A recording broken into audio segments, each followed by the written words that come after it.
प्रिय दोस्तों, अगर आप चाहते हैं भगवान शनिदेव का आशीर्वाद अपने ऊपर पाना, अपने बिगड़े हुए काम बनना, आपके रुके हुए काम बन जाए, आपकी मनोकामना पूरी हो जाए, तो दोस्तों वीडियो में बने रहें हमारे साथ।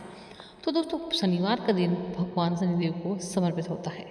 भगवान को सच्चे मन से पूजा अर्चना करना, उनका मंत्रों का जाप करते समय उस व्यक्ति के ऊपर शनि देवता की कृपा सदा के लिए बन जाती है।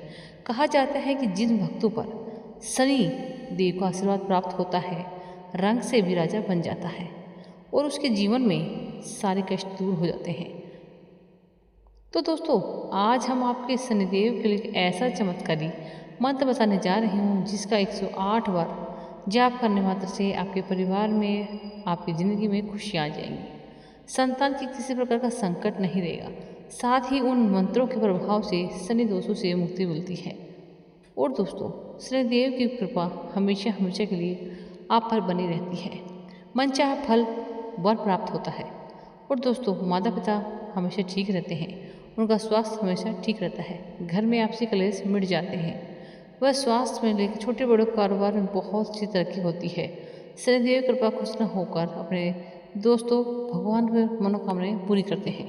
बस आपको इस मंत्र का 108 बार जाप करना है। इस मंत्र का 108 बार जाप करते ही भगवान का देव शनिदेव आपकी कृपा दृष्टि बरसा देंगे। तो दोस्तों, जब बिगड़े हुए कार्य को ही बनने लगेंगे, साथ ही धन का ऐसा भंडार लग जाएगा जो कभी जीवन भर समाप्त नहीं होगा। बस आपको इस मंत्र को 108 बार जाप करना है।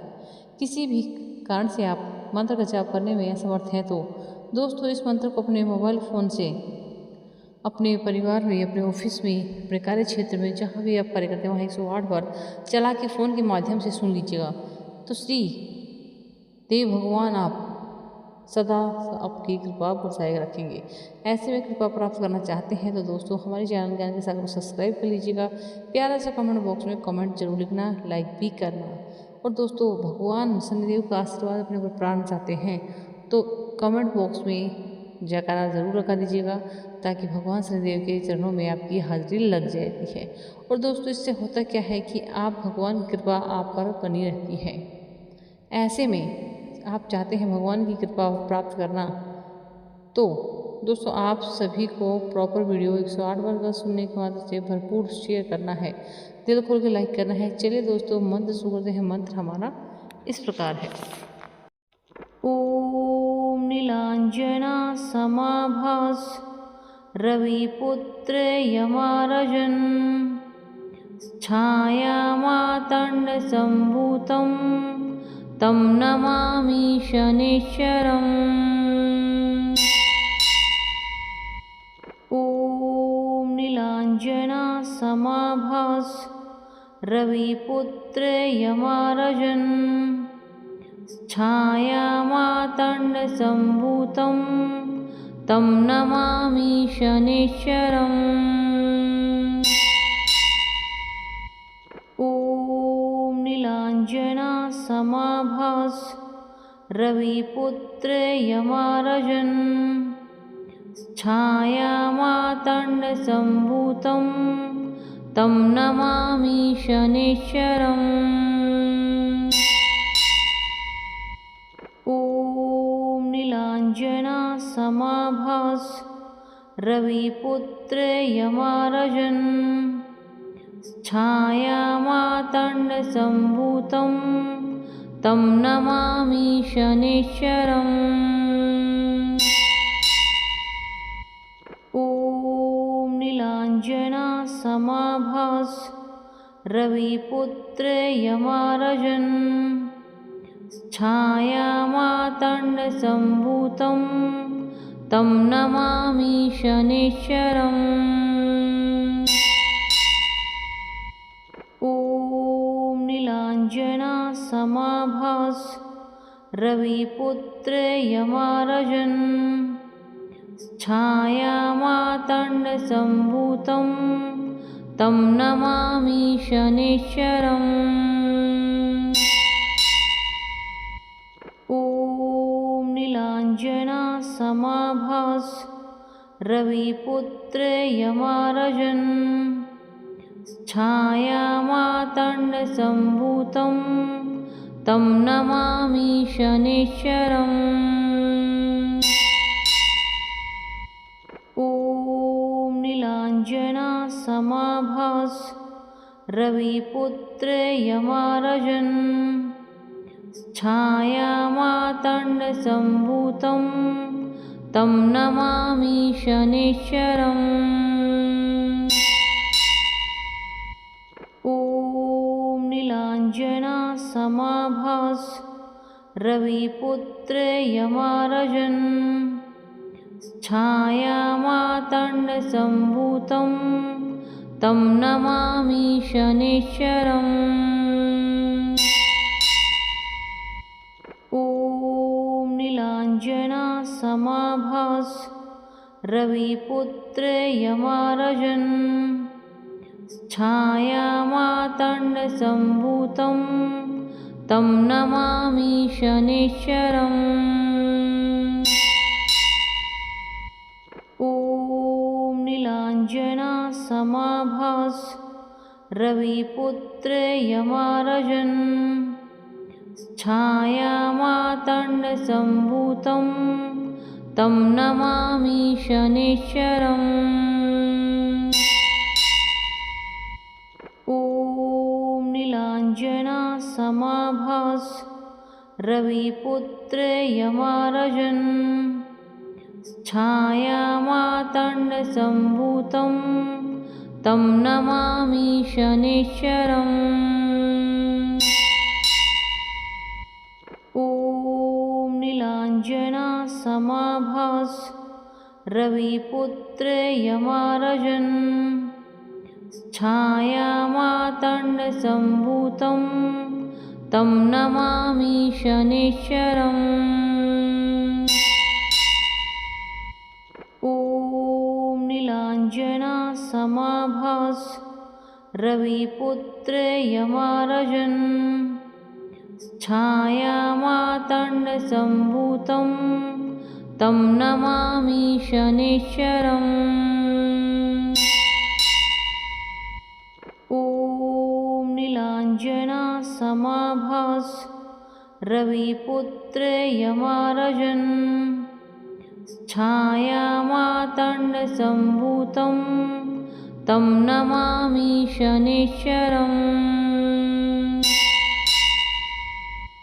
ॐ नीलाञ्जनासमाभास रविपुत्र यमारजन् छायामातण्डसम्भूतं तं नमामि शनैश्चरम्।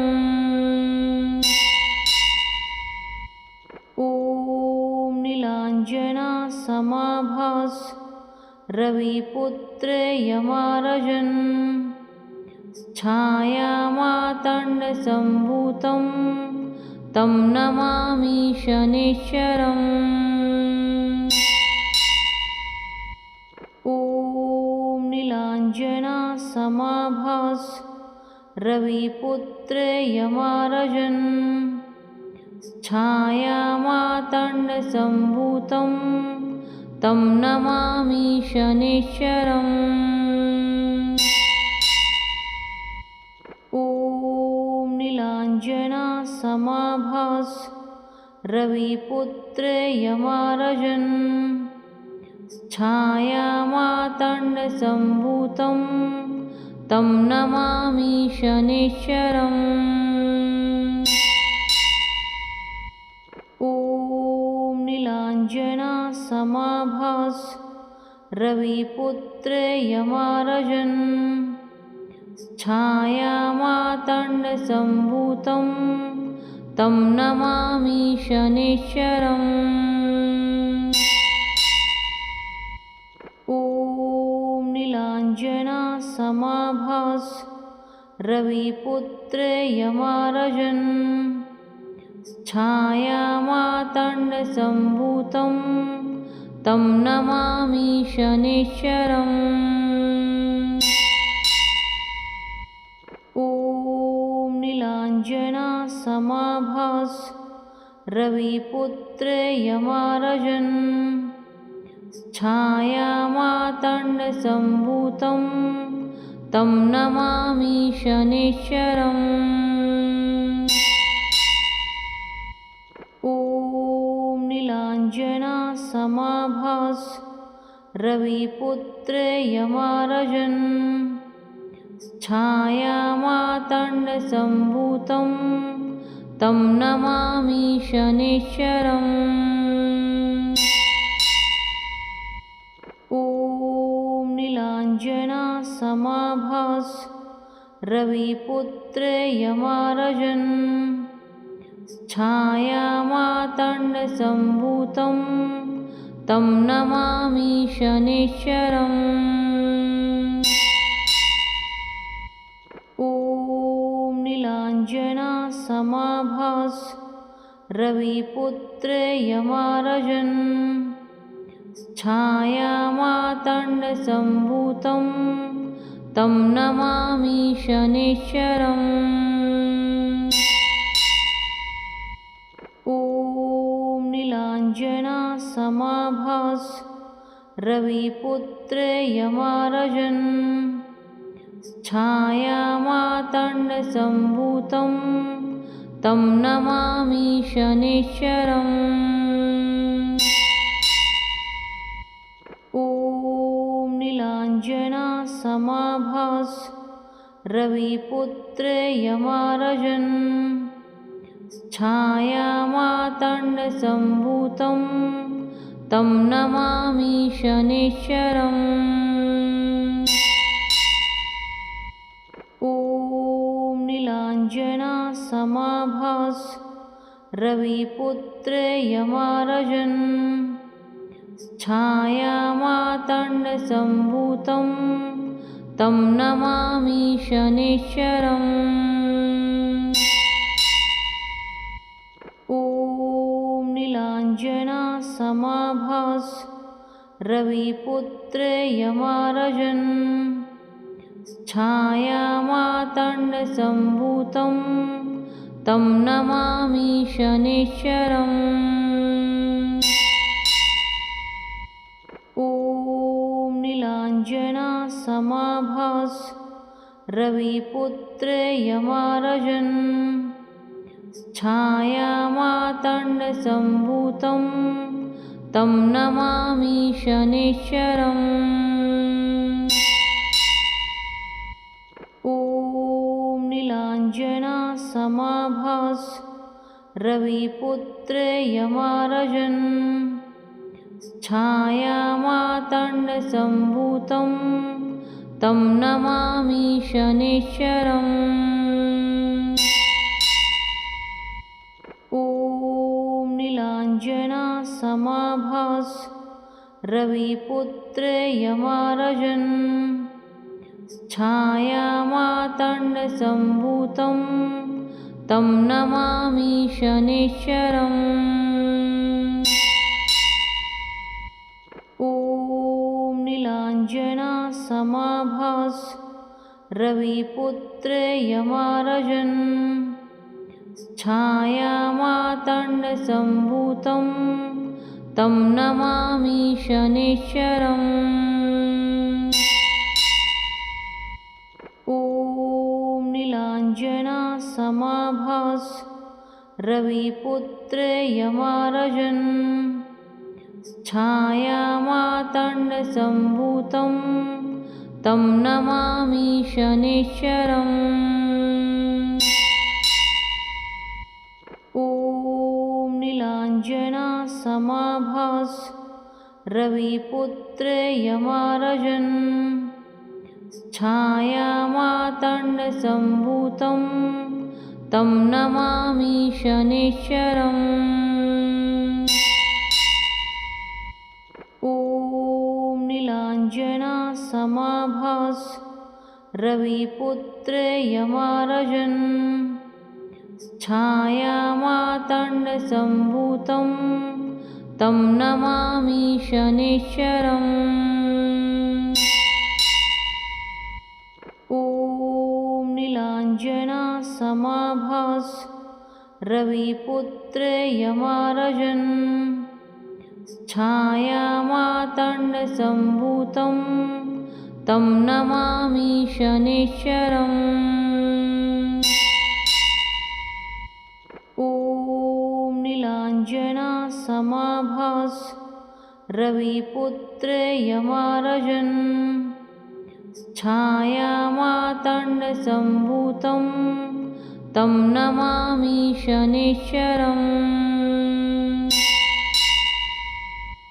ॐ नीलाञ्जनासमाभास रविपुत्र यमारजन् छायामातण्डसम्भूतं तं नमामि शनैश्चरम्। ॐ नीलाञ्जनासमाभास रविपुत्र यमारजन् छायामातण्डसम्भूतं तं नमामि शनैश्चरम्। ॐ नीलाञ्जनासमाभास रविपुत्र यमारजन् छायामातण्डसम्भूतं तं नमामि शनैश्चरम्।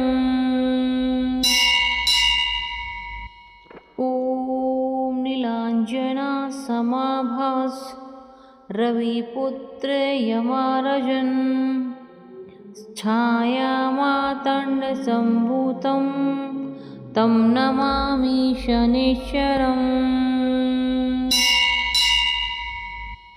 ॐ नीलाञ्जनासमाभास रविपुत्र यमारजन् छायामातण्डसम्भूतं तं नमामि शनैश्चरम्। ॐ नीलाञ्जनासमाभास रविपुत्र यमारजन् छायामातण्डसम्भूतं तं नमामि शनैश्चरम्। ॐ नीलाञ्जनासमाभास रविपुत्र यमारजन् छायामातण्डसम्भूतं तं नमामि शनैश्चरम्। ॐ नीलाञ्जनासमाभास रविपुत्र यमारजन् छायामातण्डसम्भूतं तं नमामि शनैश्चरम्। ॐ नीलाञ्जनासमाभास रविपुत्र यमारजन् छायामातण्डसम्भूतं तं नमामि शनैश्चरम्। ॐ नीलाञ्जनासमाभास रविपुत्र यमारजन् छायामातण्डसम्भूतं तं नमामि शनैश्चरम्। ॐ नीलाञ्जनासमाभास रविपुत्र यमारजन् छायामातण्डसम्भूतं तं नमामि शनैश्चरम्। ॐ नीलाञ्जनासमाभास रविपुत्र यमारजन् छायामातण्डसम्भूतं तं नमामि शनैश्चरम्। ॐ नीलाञ्जनासमाभास रविपुत्र यमारजन् छायामातण्डसम्भूतं तं नमामि शनैश्चरम्। ॐ नीलाञ्जनासमाभास रविपुत्र यमारजन् छायामातण्डसम्भूतं तं नमामि शनैश्चरम्। ॐ नीलाञ्जनासमाभास रविपुत्र यमारजन् छायामातण्डसम्भूतं तं नमामि शनैश्चरम्। ॐ नीलाञ्जनासमाभास रविपुत्र यमारजन् छायामातण्डसम्भूतं तं नमामि शनैश्चरम्। ॐ नीलाञ्जनासमाभास रविपुत्र यमारजन् छायामातण्डसम्भूतं तं नमामि शनैश्चरम्। ॐ नीलाञ्जनासमाभास रविपुत्र यमारजन् छायामातण्डसम्भूतं तं नमामि शनैश्चरम्। ॐ नीलाञ्जनासमाभास रविपुत्र यमारजन् छायामातण्डसम्भूतं तं नमामि शनैश्चरम्। ॐ नीलाञ्जनासमाभास रविपुत्र यमारजन् छायामातण्डसम्भूतं तं नमामि शनैश्चरम्। ॐ नीलाञ्जनासमाभास रविपुत्र यमारजन् छायामातण्डसम्भूतं तं नमामि शनैश्चरम्। ॐ नीलाञ्जनासमाभास रविपुत्र यमारजन् छायामातण्डसम्भूतं तं नमामि शनैश्चरम्। ॐ नीलाञ्जनासमाभास रविपुत्र यमारजन् छायामातण्डसम्भूतं तं नमामि शनैश्चरम्। ॐ नीलाञ्जनासमाभास रविपुत्र यमारजन् छायामातण्डसम्भूतं तं नमामि शनैश्चरम्। ॐ नीलाञ्जनासमाभास रविपुत्र यमारजन् छायामातण्डसम्भूतं तं नमामि शनैश्चरम्। ॐ नीलाञ्जनासमाभास रविपुत्र यमारजन् छायामातण्डसम्भूतं तं नमामि शनैश्चरम्। ॐ नीलाञ्जनासमाभास रविपुत्र यमारजन् छायामातण्डसम्भूतं तं नमामि शनैश्चरम्। ॐ नीलाञ्जनासमाभास रविपुत्र यमारजन् छायामातण्डसम्भूतं तं नमामि शनैश्चरम्। ॐ नीलाञ्जनासमाभास रविपुत्र यमारजन् छायामातण्डसम्भूतं तं नमामि शनैश्चरम्। ॐ नीलाञ्जनासमाभास रविपुत्र यमारजन् छायामातण्डसम्भूतं तं नमामि शनैश्चरम्। ॐ नीलाञ्जनासमाभास रविपुत्र यमारजन् छायामातण्डसम्भूतं तं नमामि शनैश्चरम्। ॐ नीलाञ्जनासमाभास रविपुत्र यमारजन् छायामातण्डसम्भूतं तं नमामि शनैश्चरम्। ॐ नीलाञ्जनासमाभास रविपुत्र यमारजन् छायामातण्डसम्भूतं तं नमामि शनैश्चरम्। ॐ नीलाञ्जनासमाभास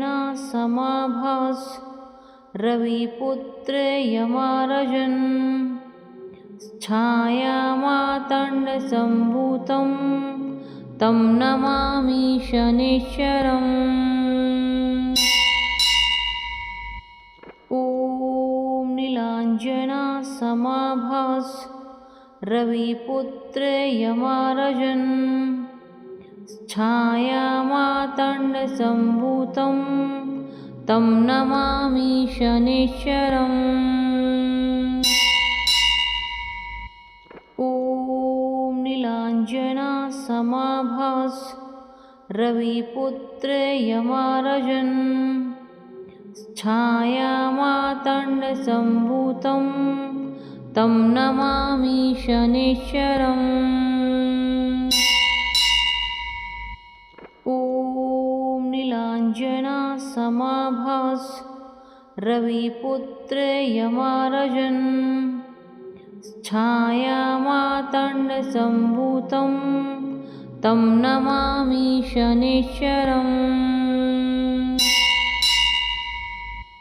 ॐ नीलाञ्जनासमाभास रविपुत्र यमारजन् छायामातण्डसम्भूतं तं नमामि शनैश्चरम्।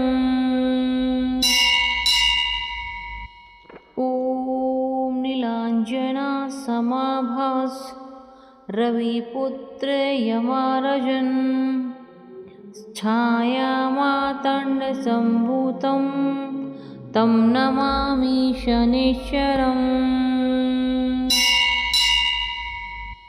ॐ नीलाञ्जनासमाभास रविपुत्र यमारजन् छायामातण्डसम्भूतं तं नमामि शनैश्चरम्। ॐ नीलाञ्जनासमाभास रविपुत्र यमारजन् छायामातण्डसम्भूतं तं नमामि शनैश्चरम्। ॐ नीलाञ्जनासमाभास रविपुत्र यमारजन् छायामातण्डसम्भूतं तं नमामि शनैश्चरम्। ॐ नीलाञ्जनासमाभास रविपुत्र यमारजन् छायामातण्डसम्भूतं तं नमामि शनैश्चरम्। ॐ नीलाञ्जनासमाभास रविपुत्र यमारजन् छायामातण्डसम्भूतं तं नमामि शनैश्चरम्। ॐ नीलाञ्जनासमाभास रविपुत्र यमारजन् छायामातण्डसम्भूतं तं नमामि शनैश्चरम्। ॐ नीलाञ्जनासमाभास रविपुत्र यमारजन् छायामातण्डसम्भूतं तं नमामि शनैश्चरम्। ॐ नीलाञ्जनासमाभास रविपुत्र यमारजन् छायामातण्डसम्भूतं तं नमामि शनैश्चरम्।